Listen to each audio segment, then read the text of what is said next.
Who is Nibiru according to the Olympian ancient Greek gods? Thinking and inventing content with elements of creating writing. In one of his many visits to the cave of Olympus, Politis followed the well-known route. He paid the ticket, went down with an escort guide, an almost spiral corridor that led several meters underground into the cool cave.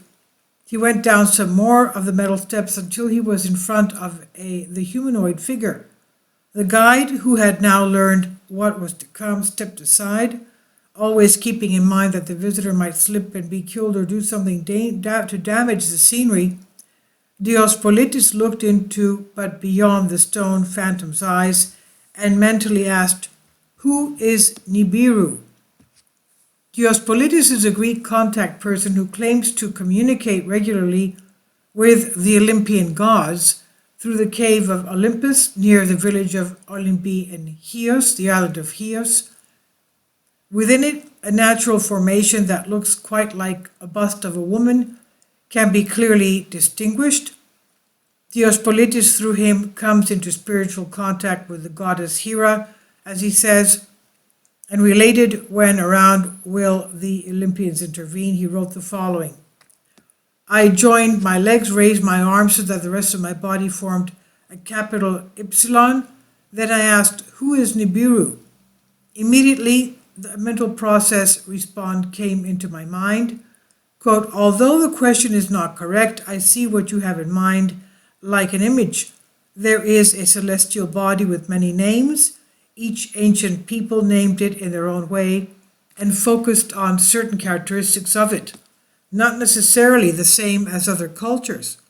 Later conditions erased with knowledge from perishable materials. Much later, those who discovered nuggets of this lost knowledge assumed that all these different names constituted different heavenly bodies. Come with me to travel mentally and see what it is you're looking for," end quote, he told me.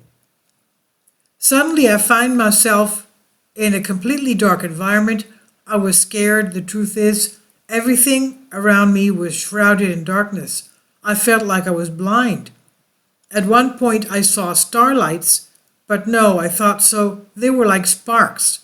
Thousands or even billions of phosphorescent particles, like fireflies flickering and going like crazy in every direction against the background of dark space and the sun shining from the sides. I saw our planet with its patches, as when Socrates described the earth from above. The trick to not getting lost in the vast space was always the question, who is Nibiru? I moved further away. I passed the moon, which was always to look at from the angle I saw it. Further on, I noticed a smaller celestial body that must have been Venus. Further away is Mercury. I flew past Mars and almost got crushed in my mind by the asteroids of a lost planet in our solar system. I bade farewell to the greatest of the planets, Jupiter, and was dazzled by the brilliant rings of Saturn like a wide-brimmed hat, such as are usually worn by guests at royal weddings. I didn't get to see the next planets. Suddenly, I felt like I was in an elevator that suddenly went up several floors. I put my hands out to hold on to something, but there was nothing. I was traveling in space, and when I stopped going up, I suddenly jumped up, like when you float out of the sea to the surface and take the breaths you need. I understood immediately that I had reached my destination, the answer to the question, who is Nibiru? I could not see him yet, but I felt strange among dark clouds, lots of clouds. I could not see the Nibiru yet. The more I penetrated them, the clearer I saw. I don't know why, but as I got closer, I felt a great mystery around me. There was a heavy atmosphere. I felt like an unpleasant guest that no one over there had the intention or desire to host me until I saw it.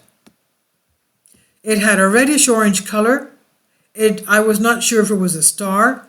It looked like a giant planet. It did not shine like an ordinary star, but it had a dull, weak, but at the same time intense glow. beyond the spectrum of red, so at least it appeared to my eyes. As I got closer, I felt more comfortable, more at home, as if something inside me recognized it as friendly. It was as if it was smiling at me, saying, "Now you will know who Nibiru is." Then I realized why I felt wrapped in a heavy cloak of depression. It was his aura. It had the strongest aura of any of the planets I had passed to get there. A few satellites revolved around it. They were as big as Mars, some older. I think I saw 7, but there may have been others on the other side of the hemisphere in front of me.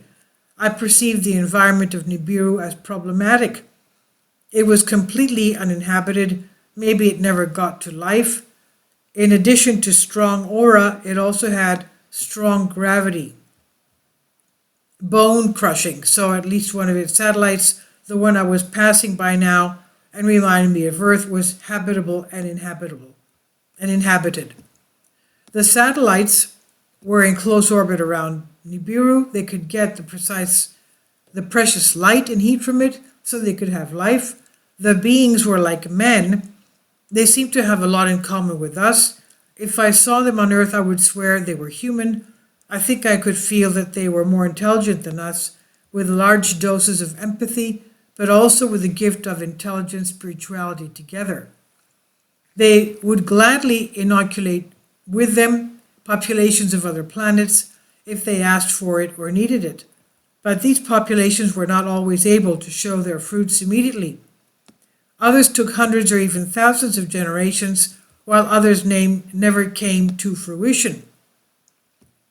My experience of, quote, who is Nibiru, unquote, ended there. I found myself again softly landed inside the cave of Olympus.